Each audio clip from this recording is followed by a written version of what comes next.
Good morning मेरे प्यारे बच्चों, कैसे हैं आप लोग। तो आज मैं आप लोग को एक बहुत ही इंटरेस्टिंग क्वेश्चंस कराऊंगा जो होगा हमारा लीनियर मोमेंटम और काइनेटिक एनर्जी पर based.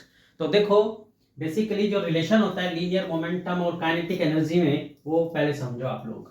You know that k equal to half mv²। ये काइनेटिक एनर्जी होती है किसी भी पार्टिकल की जिसका मास m है और जो v वेलोसिटी से मूव कर रहा है। And you know that also जो लीनियर मोमेंटम होता है दैट इज mv। ओके, तो अब यहाँ देखो कि इन दोनों में हमें रिलेशनशिप देखना है, ठीक है। तो अब इसमें हम क्या करेंगे, इसको मैंने ले लिया इक्वेशन नंबर 1। अब यहां से देखो, now k equal to 1/2 mv²। इससे मैंने स्टार्ट किया। सो मैंने इसमें न्यूमरेटर और डिनोमिनेटर दोनों में मास से मल्टीप्लाई किया। न्यूमरेटर में मास से मल्टीप्लाई करेंगे तो m², डिनोमिनेटर में करेंगे तो m आ गया। बट फ्रॉम इक्वेशन 1 में क्या देख रहे हो आप, p equal to mv।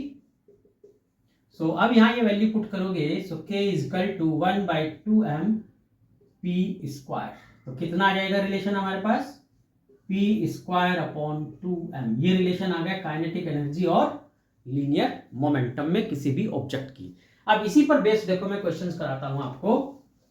Relation बड़ा इंपॉर्टेंट है, बहुत काम आएगा आगे भी, तो ध्यान से रखना। अब जैसे इसी पर बेस्ड क्वेश्चन है कि ये दो ऑब्जेक्ट्स हैं आपके पास। ये दो ऑब्जेक्ट्स हैं, एक का मास m1 है, दूसरे का मास आपके पास m2 है, right. m1 is greater than m2। Okay, तो हमें चेक करना है अगर इनकी जो काइनेटिक एनर्जी है, काइनेटिक एनर्जी इनकी k1 k2 क्या है, इक्वल है, तो किसका लीनियर मोमेंटम ज्यादा होगा। If the kinetic energy of both the objects are same, right, then which one will have the more linear momentum. तो देखो अभी मैंने आपको प्रूफ कराया है k equal to p²/2m। So this implies that p equal to 2mk root.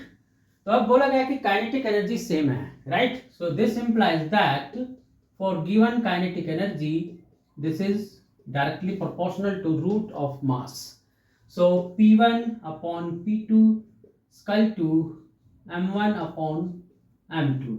But you know that m1 is greater than m2 implies that m1 greater than upon m2 greater than 1.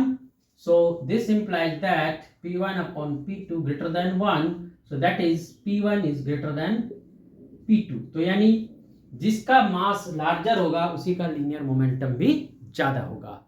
I hope कि आपको समझ में आ गई होगी ये बात। अब देखो इसी का रिवर्स बताता हूं मैं एक। अब दूसरा इसी का रिवर्स क्या है कि अब अगर आपके पास लीनियर मोमेंटम सेम हो, if linear momentums are same, then k1 and k2 में क्या रिलेशन होगा, किसकी काइनेटिक एनर्जी लार्जर होगी। तो देखो यहां पर उसी तरीके से p² इजकल टू 2km, या मैं डायरेक्ट वहीं से ले देता हूं। You know that k equal to p²/2m, right.